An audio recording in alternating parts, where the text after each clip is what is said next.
have away at it. Hello, Dr. Peterson. Hey, there we go. Tonight, I'd like to ask you about two different psychological disorders. The first being borderline personality disorder.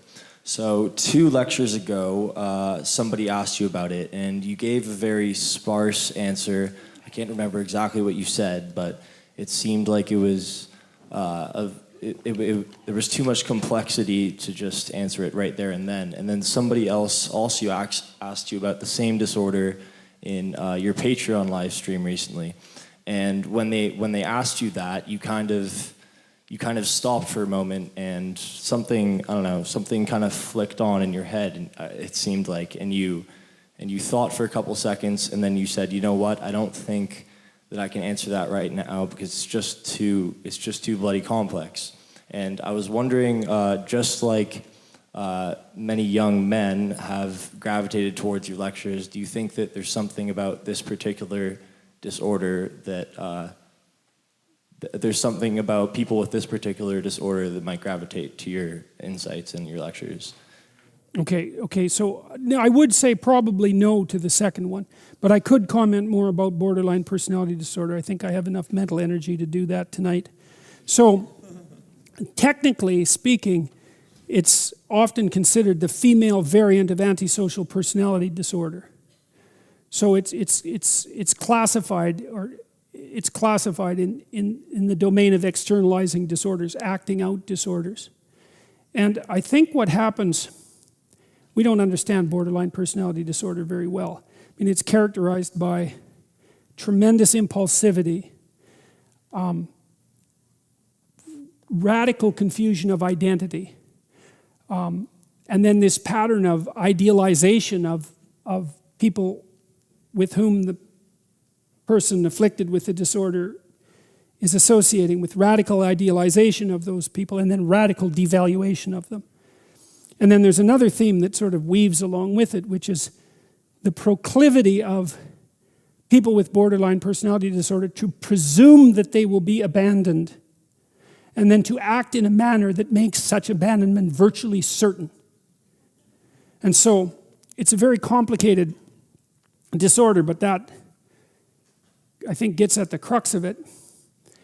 One of the things that's interesting about people with borderline personality disorder, in my experience, is that they're often quite intelligent. And you see in the person with borderline personality disorder something like the waste or the squandering of tremendous potential. They seem capable of thinking through the nature of their problems and analyzing them and discussing it, but not capable whatsoever of implementing any solutions. And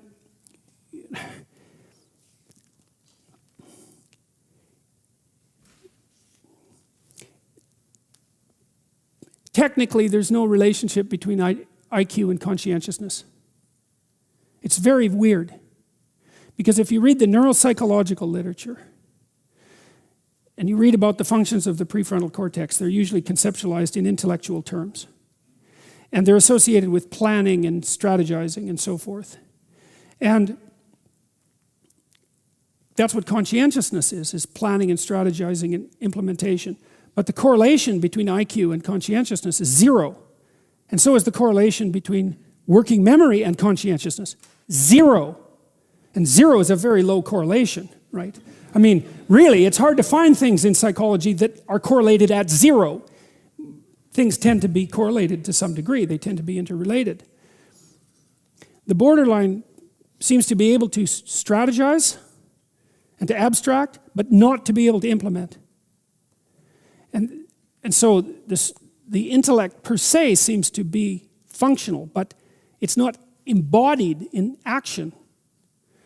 So it can be frustrating to be associated with someone who has borderline personality disorder, because they can tell you what the problem is and even tell you what the solution might be, but there's no implementation. So maybe something went wrong developmentally. We don't know exactly how these sorts of things come about. The other thing that seems to be characteristic of people with borderline personality disorder is that they remind me very much of people who are 2 years old. And in some manner, like people with borderline personality disorder can have temper tantrums. In fact, they often do. And now and then you see a temper tantrum, and they're usually thrown by 2-year-olds, right? Most people grow out of temper tantrums by the time they're about 3. They're very rare at 4, which is a good thing, because if they're still there at 4, that is not a good diagnostic predictor. That's actually a good diagnostic predictor, but it's not the kind that you want. And it's funny the way that we respond to 2-year-old temper tantrums, because the 2-year-old will throw themselves on the ground and beat their hands and their legs on the floor and scream and yell and turn red or even blue. I saw a child once who was capable of holding his breath during a temper tantrum until he turned blue, which was really an impressive feat. You should try that, right? It's really hard. You really have to work at it. And you see that in adult borderlines. They'll have temper tantrums. And the funny thing is, when a 2-year-old does it, it's like it's a little off-putting. But when an adult does it, it's completely bloody terrifying. And it happens very frequently with borderlines. And so I would also say, to some degree, they didn't get properly socialized between that critical period of development between 2 and 4. And you see the same thing with adult males who grow up to be antisocial. Because a large proportion of adult males who grow up to be antisocial are aggressive as children, as 2-year-olds. And so there's a small proportion of 2-year-olds who are quite aggressive. They'll kick and hit and bite and steal if you put them with other 2-year-olds. It's about 5% of the males, smaller fraction of the females. But most of them are socialized by the time they're 4. But there's a small percentage who aren't, and they tend to stay antisocial, and they tend to turn into long-term offenders. And the critical period for socialization development seems to be between 2 and 4. And it seems to be mediated by pretend play and rough and tumble play and those sorts of mechanisms. And if it isn't instantiated by the age of 4, it doesn't happen. And it doesn't look like it's addressable. Now, there are dialectic behavioral therapies that have been developed for people with borderline personality disorder, and they're purported to be successful. But okay, thank you. If I may,